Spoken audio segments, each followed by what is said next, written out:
All right, we are now live. This is the next episode of UFO Case Profiles with Field Investigator Thomas Branham. And did I say it right? That's okay. Branham. There we go. Got it right. See, I told you. I always mess up names. So this is a MUFON Field Investigator case, and it's case number 59505. And Thomas, go ahead and tell us a little bit about yourself, a little bit about your background. Well, I worked for CSX Transportation Railroad for 38 years, originally off the Clinchfield Railroad.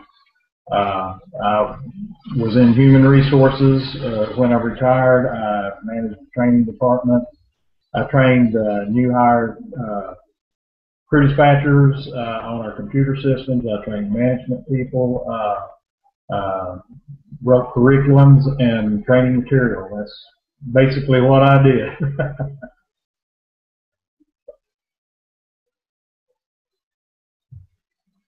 Okay. Yeah, sorry about that. I forgot to push the mute button off. So, great. Well, you know, what I'm going to do is I'll pull up your presentation and we're going to share a little bit about this case, case number 59505 out of St. Augustine. It's kind of like we try to think about a title for it. It was just a very unusual object, and so so I'm going to go ahead and get this presentation up. But you know what I want to do is make sure that everybody out there in the live land has our links to the live link. So some of you are out there are going to be watching this pre-recorded. Some of you will be able to watch it live. So a lot of times what we'd like to do is leave it open for people to comment. So maybe after you're done, Thomas, we will we'll definitely get into presenting some questions possibly that may pop up on our YouTube channel or our Facebook page. So, absolutely, yeah. So yeah, let me pull that up and see where we are with that. So if anybody out there, you know, if you watch our channel, make sure you subscribe to our YouTube channel. Also follow us on Facebook at Florida MUFON. And we also have a Twitter. So get out there and look at it. We'll put a lot of the links in the description below if you're not watching this live. And you know, hopefully we can get a lot of these cases shared because, you know, Thomas, we are sharing information with the public, and that's part of our mission is to educate the public on this phenomenon, which is just interesting. I mean, and Thomas, tell everybody how long have you been in MUFON? What really got you involved? What really motivated you to join up? Well, basically what actually got me involved in this is actually seeing something at Myrtle Beach. From the 6th floor of a balcony, me and my wife saw something over the ocean. Just many people saw the same thing. I was just really inspired when I called MUFON and reported it. I talked to someone that made me feel comfortable. Asked a lot of questions, and I think from that is where I decided that, hey, I can do this. I would like to do it too. It's something that I'm interested in. That's basically how I got involved in it. Great, and so yeah, I mean, a lot of people have different stories on how they got involved, but I mean, we're pretty much all driven to try to figure out the truth about this. So let's dive right in, and let's get this presentation going. And I'm going to go ahead and start this presentation, and so everybody at home can see what we're talking about. And so here we go. So let me make sure we've got the screen set up right, and I get it set up on here, and here we go. So, all right, so there it is. And go ahead and tell me, and just let me know when you need the next slide, and I'll make sure it gets switched over. Okay. Well, this is I made like a cover. This is actually a picture that the man drew of what he had seen. And if you'll page to the next slide. Yeah. Basically, when I received this case, in the short description of events, he had written in very little.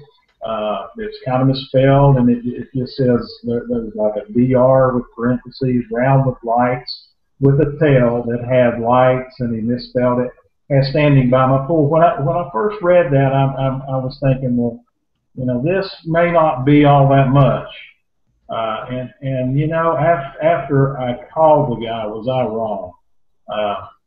Once I started talking to this fella, he was an elderly man, and definitely had a crackling in his voice. He just wanted to know basically what he saw, and I'm going to get something off my computer that just popped up. Oh no. Okay. You know, we talked, and when he started telling me what he had saw and giving me such a vivid description of what he had seen, I knew that I was just all wrong about that description that he wrote. If you'll go to the next slide,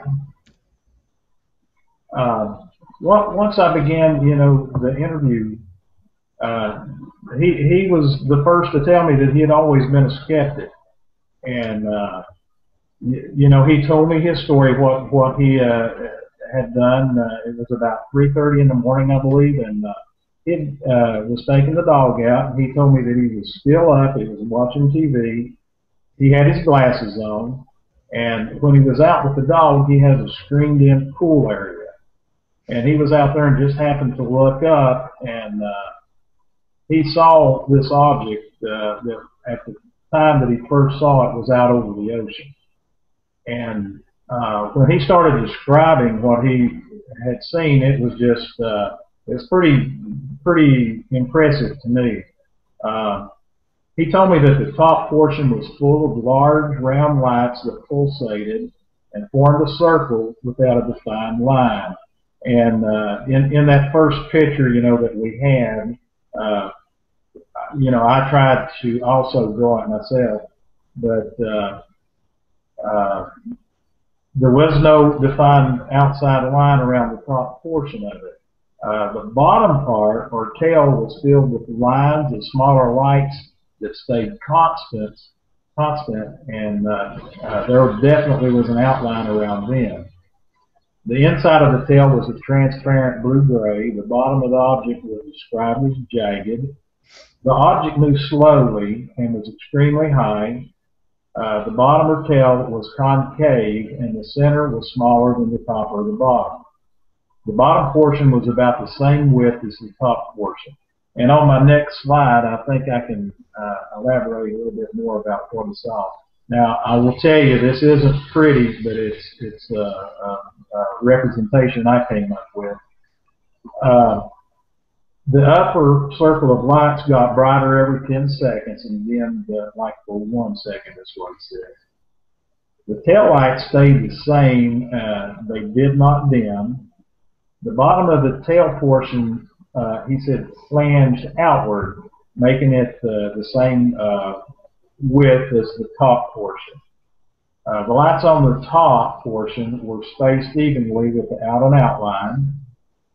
There was a defined solid line of area where the upper circle of lights and tail met. The tail lights were about a fourth the size of the top lights. There was about 3-4 times more lights in the tail. The base is a transparent blue-gray with a defined outline, and the bottom of the tail was jagged. Now, he also said that this thing, in his estimation, the tail part, the blue-gray part, was about a mile long. He said the whole thing across the top was about a half a mile. And he compared it to seeing a jet or something in the sky. He said it was just, he even told me, he said, the actual words he said was, I think it was in outer space. When after getting the detailed information from him, I asked him if he could draw a picture of it or give me a detailed description. And I said, can you take a picture of something with your phone and send it to me? And at this time, I found out that he really didn't have a phone that he could use to send something. He really didn't know how to do that. So I told him, I said, well, why don't I come to your house and we'll go over what you saw, and at that time I'll get your picture. And when I went to the man's house and sat down with him, I sat down with him and his wife, and his wife said he had been upset ever since he saw this thing. And she said, we just want to know what he saw. And she gave me a paper with just such detail on it that she sat down and she had him write, or she wrote down what he told her in detail.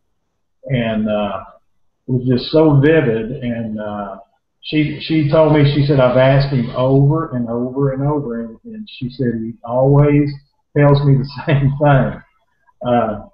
But we went outside and we looked where he first saw it. There were trees and telephone poles in his yard that he used to describe where he first saw it, how high it was over the telephone pole, which direction it was going.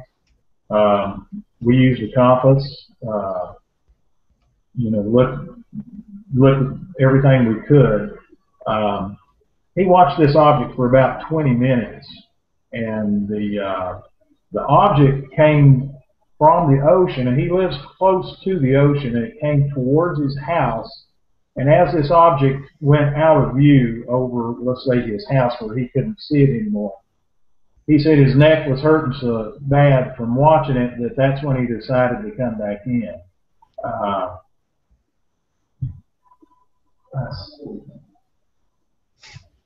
Do we have another slide? Yeah, I sure do. Okay. And, on this slide, the witness had many questions. The witness said he had drawn a picture, and that's, what I was saying. And I went down to his house. Basically, I think I've already covered that. Oh, yeah. Yeah, no problem. So, yeah, so let's discuss it a little bit. So this witness saw something very strange, sort of like this image here. And above in the sky. Now, roughly how fast was it moving across the sky? From what he told me, it was moving very slowly. He said from what he could tell, it was just, and that's basically what he said. He didn't come up with a speed or anything. He just pretty much said it was moving slowly, but at an extremely high altitude. All right.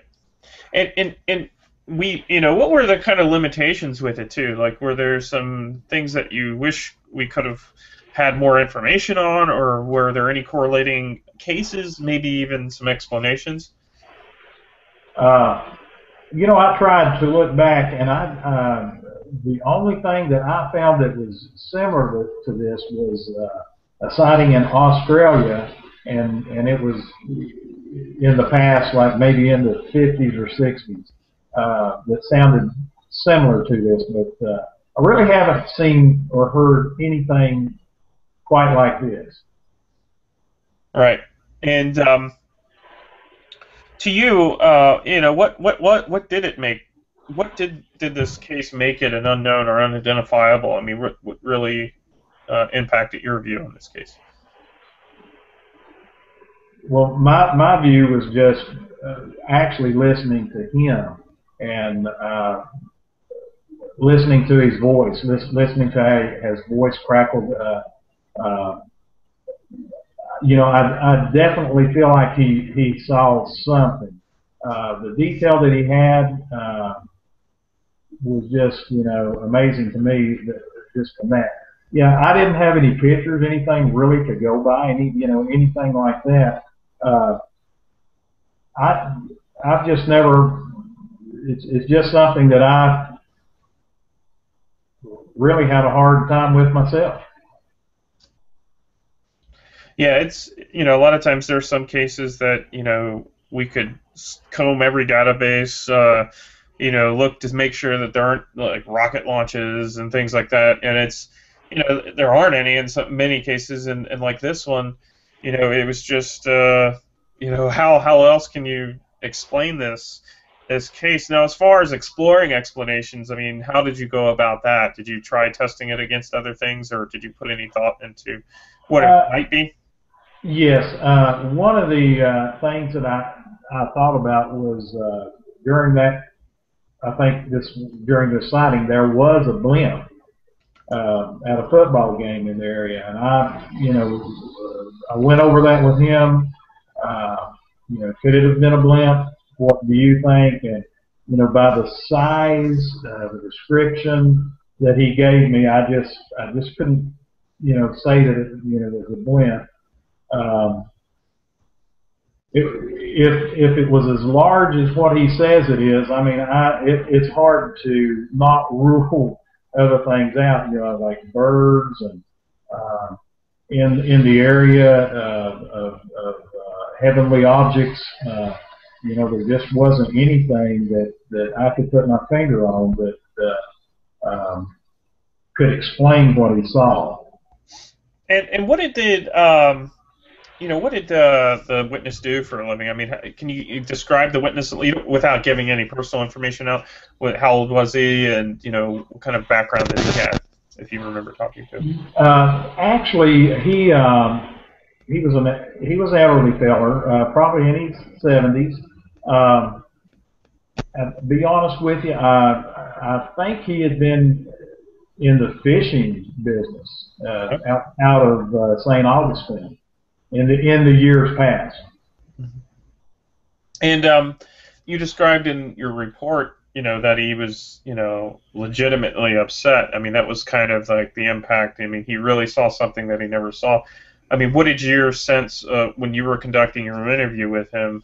What was the most significant reaction or emotional expression that he was giving you? Basically, when I had a face-to-face with him, he didn't smile. He had a stout face that, when he talked to me, that's what I was saying, his voice was crackling. And he basically just wanted to know, what did I see? What have I seen? And I,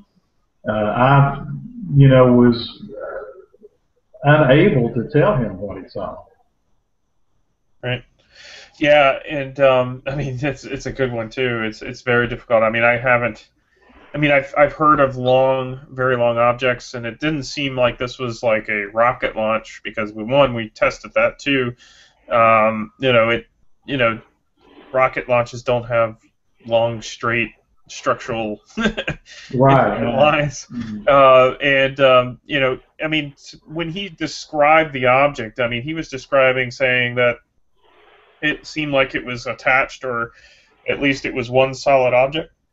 Definitely. The way he described it, it was one solid object. And, that was so interesting, because the top circles, now all the circles in that top were the same size, according to him. But he said he could not see a distinct line, that separated them from the bottom. He said they just looked like they were there by themselves. The bottom portion, though, he says there was a distinct line around it. It was concave as the line came down. He said it was concave and then came into the jagged bottom. And the rows were straight and probably, the same amount of discs were in between in each row. So like at the back end, it seemed like it had some sort of structure, and was it symmetrical, or was it just kind of jagged, uneven, or did it seem, what was his kind of description of that of that part? Can you go back to the slide that I drew? Sure can. Yeah, let me thank you. finagle it a little bit here, and I'll get it. No, that's fine. I got it here. Let's see, keynote. There she is. Okay, so I'm going to play it. Oh, let me make sure it's on the screen that we can all see, of course. So, okay, so we're here, where we left off. So here's your drawing. Right there. And this is not a good drawing, and It's okay. I'm sorry, but anyway, the two sides where your cursors are, Yeah. from the top to the bottom, they're concave. They go inward, and the bottom portion of this, according to him, was jagged. He said he could definitely make out that it was jagged. And I asked him, at any time, did you see any of these objects coming out? Did you see anything like that? He said, no, nothing ever changed as far as that. He said the object, moved from the ocean towards where he was at his house, and no objects or anything else, moved outside of those lines. And it pretty much all stayed exactly all stayed together, and the top portion, he said those. And now those lights in the top, he also said all of those stayed, the same size. They were much larger than the ones in the bottom, and they got. He said, according to him, they got brighter about every 10 seconds, and then for 1 second. And of course, those bottom lights, the way he described it, he said they did not dim; they stayed lit the whole time. So even the top large lights were actually pulsating in and out every second. Well, he said they stayed on like every 10 seconds. Yeah. And they'd go dim for 1, and then come on for 10, and off for 1. That's very unusual. Mm-hmm. So yeah, I always ask investigators. I have them talk about a little bit of speculation, which is fine. We're humans. We're allowed to do that. What do you think this is? What do I think it is? Yeah. What's your impression? Obviously we don't know, but what would you? Do you think that it's? Obviously we investigate things that are somewhat anomalous, and we don't always have an explanation. But what do you think? Personally, what do you think this is? If it's what he described, and it's as big as as he described it as being, I would have to say, is it something that we're seeing little objects out here flying around? Is it something coming from this thing? I don't know. Could it be a supply point for these objects to go to? I don't know. My thought is, if it's what he says it is, I'm a little worried about it. No, yeah, and that's a completely normal reaction, because it is large, and something like that is very intimidating if it's a truly structural craft. Now we concluded it, or you concluded it as unknown other, which means that we really didn't know the whole structure. It was kind of ambiguous as far as the lights, but we kind of think there was structure. So the conclusion was somewhere between unknown UAV could be an actual structure to an unknown other, meaning it could have been a bunch of lights that were just structured together somehow. So it was very difficult. Absolutely, yeah. Mm-hmm. This is a very unusual case, and that's why we call it an unusual object, right? So it's I have heard of reports of very long craft that are structured, but never with this type of light configuration. Of course, some of them have been reported during the day. So but yeah, very, very odd. So any final thoughts? Let me check the board, see if anybody has any questions. And I know it's only been up for a few minutes, but I think there was a few that did. Let's see here. So yeah, and yeah, no questions here. So, but anyway, well, hey, Thomas, I really appreciate you coming on and telling your experience with this investigation. And I'm hoping, this, among many others, it becomes a learning experience. Obviously, you don't get all the answers, right, that you want from a single case, but you definitely start to see the variety and the broad scope of the UFO phenomenon. Oh, absolutely. So I'm going to go ahead and close it. Do you have any final thoughts before we head out? No, I really can't think of anything. Okay. So this was episode 4, actually, of UFO Case Profiles, everybody. Again, we'll leave some information in the comments, and if it's okay with Thomas here, I'll share his email, his MUFON email, and yeah, and if you have any questions for Thomas, please feel free to contact him. You can also contact us on our website. Make sure you guys subscribe to our channel here on YouTube if you get a chance. And also take a look at our other videos that are up there. We have a few more coming up. We have another UFO case profile coming up. And we actually have quite a few more military cases coming up soon. So it's been a really great year for reports, both historical and new. And this is just one of them that just kind of, it actually puts more questions out there, It just adds more questions. It doesn't really... when you answer a few questions or when you get the experience from a few others, what I've learned is that it just opens the door to more questions. So, yes, it does. Yeah. So again, everybody, thank you for watching. And if you're watching this on our YouTube channel, pre-recorded, thank you for watching. Make sure you subscribe, like the video. And until next time, this has been UFO Case Profiles.